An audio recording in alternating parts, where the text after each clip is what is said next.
सज्जन हो, नमस्कार. आपण वेदाचं चिंतन किंवा नवग्रहांचं किंवा अनेक गोष्टींचं आत्तापर्यंत चिंतन केलं, पण आत्ता एक आपल्या सगळ्याच हिंदूंच्या दृष्टीने एक फार मोठा योग आलेला आहे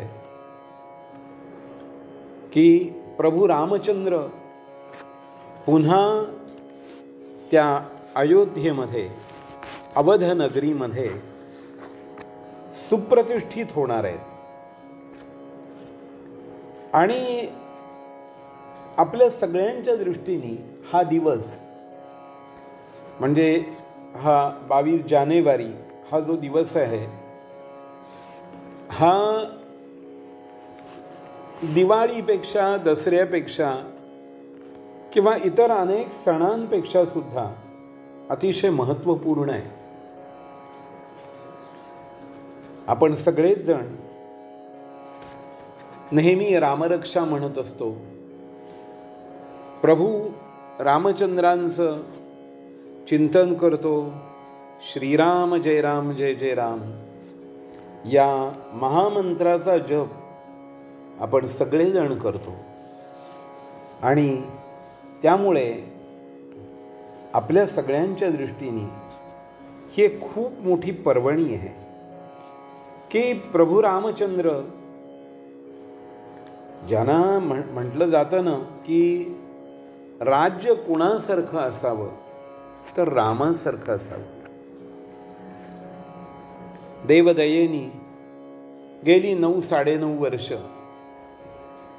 प्रभूंनी आपल्याला चांगली माणसं हे राज्यकारभार चालवायला दिली. आणि त्यांनी पण दिलेली जी अभिवचनं होती त्यामधलं एक जे होतं की आम्ही रामजन्मभूमीमध्ये प्रभू रामचंद्रांचं खूप भव्य दिव्य असं मंदिर उभं करू. आणि त्याप्रमाणे त्यांनी तो शब्द पाळला आहे. आणि प्रभू रामचंद्र पुन्हा एकदा तिथे स्थानापन्न होणार आहेत. म्हणून पुढले एक 4-5 भाग आपण प्रभू रामचंद्रांचंच गुणगान, गुणवर्णन, ज्याचा संबंध गुणवर्णन असाच मी करतो.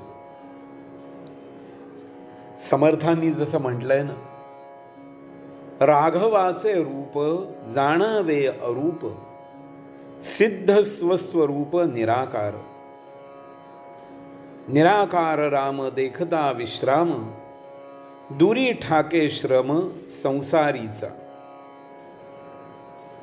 म्हणजे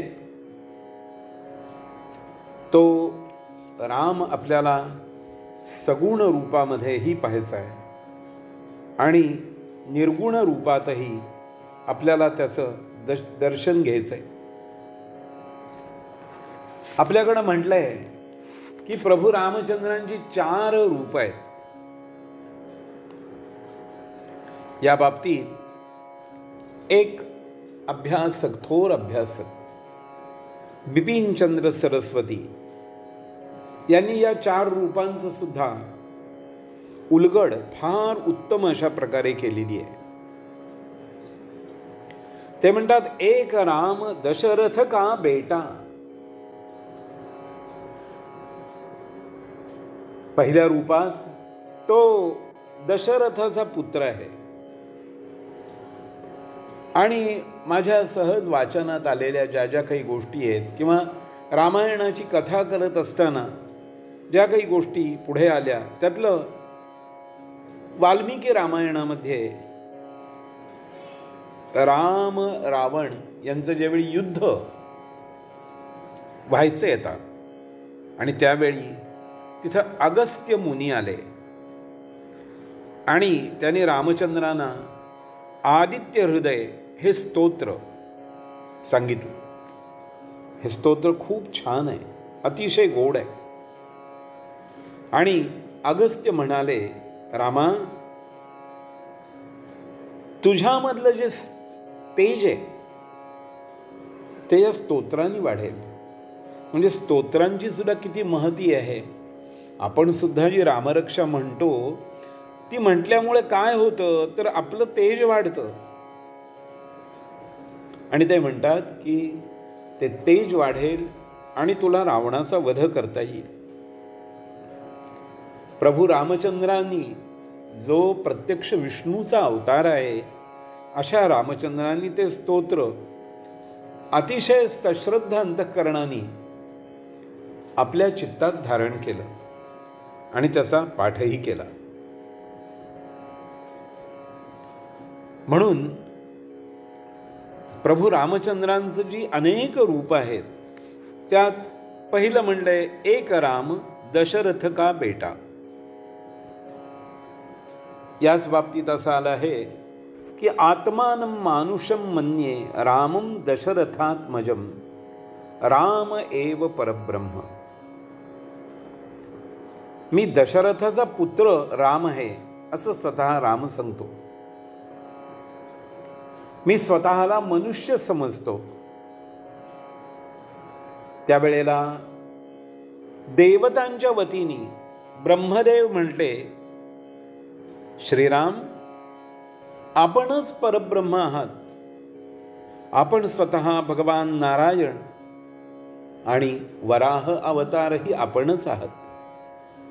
सृष्टीचे करता धरता हरता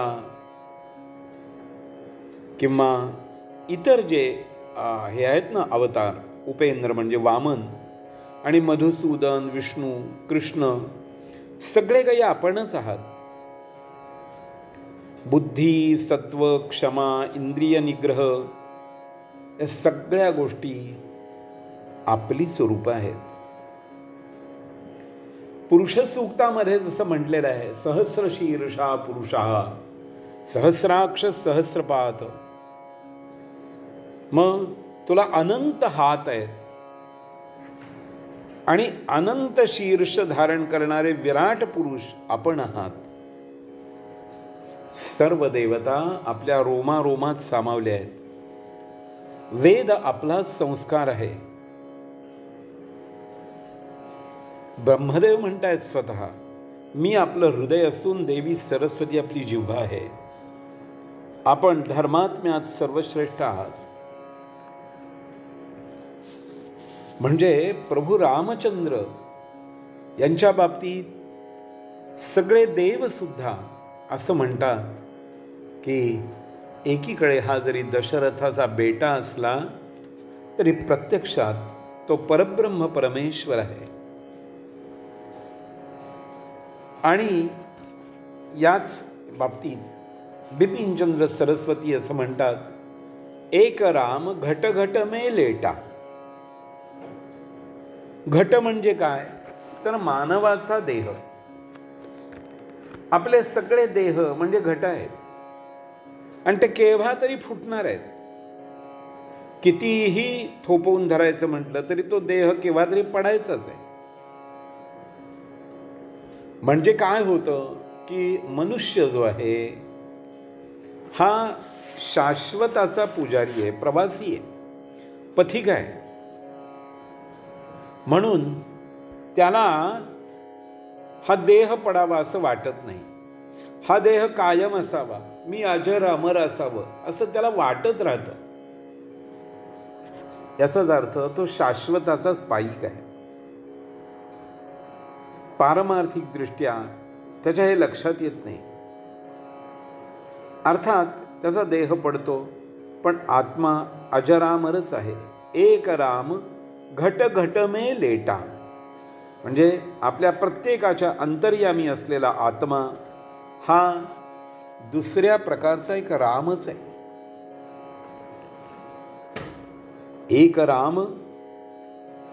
एक राम का सकल पसारा. हे सगळं दृश्य जगत म्हणजे रामाचाच पसारा आहे. चराचर विश्व, चराचर सृष्टी, अवघ जगत हे रामरूप आहे. म्हणजे परब्रह्माने असं ठरवलं की मी मलाच अनंत रूपाने बघावं. म्हणून यालाच ज्ञानेश्वर माऊलींनी असंही म्हटलं की अनंत रूपे अनंत वेशे देखिले म्या त्यासी.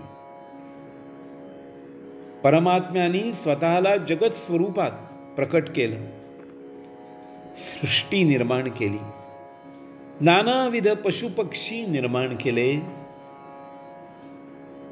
अनेक योनी निर्माण केल्या, वाळवंट निर्माण केली, मोठाले सागर जलाशय झाले, पंचमहाभूत निर्माण केली, वन उपवन झाली, सुंदर सरिता म्हणजे नद्या झाल्या. आत्ता आपण त्याचं वाटोळं करून ठेवलंय, पण भगवंतानी करताना फार सुंदर, हा सगळा सृष्टीचा सुंदर पसारा निर्माण करणारा एक रामच आहे. आणि त्या रामाचाच हा सगळा पसारा आहे. अन्य कोणीही काहीही म्हटलं ना तरी, जसा एक राम दशरथाचा पुत्र, एक जसा प्रत्येक देहामध्ये प्रत्येक घटामध्ये भरून राहिलेला आत्माराम रूप, एक राम का सकल पसारा, ही त्याचीच तिसरी पायरी त्यांनी सांगितली. एक राम का सकल पसारा. आणि चौथी पायरी सांगताना बिपिनचंद्र म्हणतात, एक राम है सबसे न्यारा, एक राम दशरथ का बेटा, एक राम घट घट में लेटा, एक राम का सकल पसारा, एक राम है सबसे न्यारा. सबसे न्यारा म्हणजे तो सगळ्यातून अनासक्त आहे, वेगळा आहे. असा कोण आहे की ज्याला कुठलंही कर्मफल बांधू शकत नाही, ज्याला कर्म बांधू शकत नाही, जो त्रिगुणांच्या त्रिविध अवस्थांच्या किंवा पिंड ब्रह्मांडाच्या किंवा चार देहांच्या पंचमहाभूतांच्या या सगळ्यांना जो अतीत आहे, असा राम सबसे न्यारा आहे. म्हणजे प्रत्यक्ष परमात्मा परब्रह्म स्वरूप असा हा राम आहे. आणि तुमच्या आमच्या सगळ्यांच्या पूर्व सुकृतामुळे आपल्याला 22 जानेवारीला या रामरूपाचं प्रतिष्ठित होतानाचं प्रत्यक्ष दर्शन होणार आहे. सज्जन हो, आपण धन्य आहोत. आपण हे पुढचे थोडेसे भाग रामरायासाठी व्यतीत करू आणि मग पुन्हा दुसरे जे विषय आहेत त्याच्यावर चिंतन करूया. धन्यवाद.